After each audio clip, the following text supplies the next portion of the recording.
আসসালামু আলাইকুম সম্মানিত ভিউয়ার্স মাই মেড লাইফ চ্যানেলে আপনাকে স্বাগতম। সম্মানিত ভিউয়ার্স, আজকে কথা বলবো লিভারের একটি গুরুত্বপূর্ণ একটি ডিজিজ নিয়ে, যেটাকে বলা হয় non alcoholic fatty liver disease.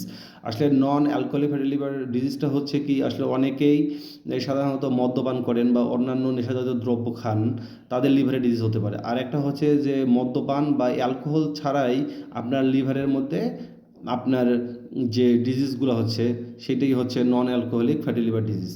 এটি আসলে হতে পারে যে কারণে, সাধারণত আপনার ওজন যদি বেশি বেড়ে যায়, আপনার ডায়াবেটিস থাকে, আপনার কোলেস্টেরল থাকে, আপনি ফাস্ট ফুড বা চিনি জাতীয় খাবার বেশি খাচ্ছেন, আপনি ফিজিক্যাল কোনো এক্সারসাইজই করেন না, এই ধরনের সমস্যাগুলো যদি আপনার মধ্যে থাকে, তাহলে ডে বাই ডে আপনার ভিতরে ফ্যাটি লিভার ডিজিজটা গ্রো করে। ফ্যাটি লিভার ডিজিজটা হচ্ছে খুবই ভয়ঙ্কর একটি ডিজিজ। আল্লাহ না করুক এই রোগটা, আমরা দোয়া করি যেন না হয়।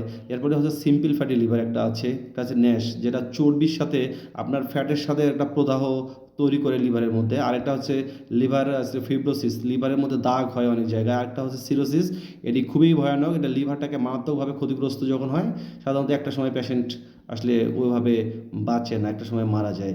তো এই উপরে ডিজিজগুলোর প্রাইমারি স্টেজে যদি আপনি থাকেন, আপনি এই সময় ডক্টরের পরামর্শ যদি নিয়ে থাকেন, তাহলে অবশ্যই আপনাকে ডক্টর যে প্রোডাক্টটি সাজেস্ট করে সেই প্রোডাক্টটি হচ্ছে অপটিকলিক অ্যাসিড। ইট ইজ একটি জেনেরিক নেম, ব্র্যান্ড নেম হচ্ছে অবিলিভা। আরও অনেক ওষুধ এই মুহূর্তে বাজারে থাকে, অপটিকলিক অ্যাসিড আছে ব্র্যান্ড নামগুলো। তো এগুলো ডক্টর প্রথমে দিয়ে আপনাকে 5 mg দিয়ে শুরু করবে বা 10 mg দিয়ে শুরু করে, ইনশাল্লাহ ডে বাই ডে এটা আপনার ইম্প্রুভমেন্ট হবে। এছাড়াও আপনাকে যে বিষয়গুলো এড়িয়ে চলতে হবে, আপনাকে ফ্যাটযুক্ত খাবারগুলো খাওয়া যাবে না।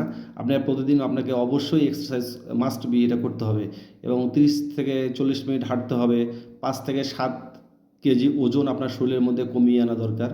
এটা 5%। অবশ্যই আপনাকে ওজন কমাতে হবে, তাহলে আপনি দীর্ঘদিন সুস্থ থাকতে পারবেন।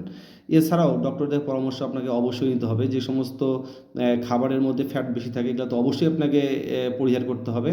এবং আমাদের ভিডিওটি যদি ভালো লাগে থাকে, তাহলে অবশ্যই লাইক কমেন্ট শেয়ার এবং সাবস্ক্রাইব করুন।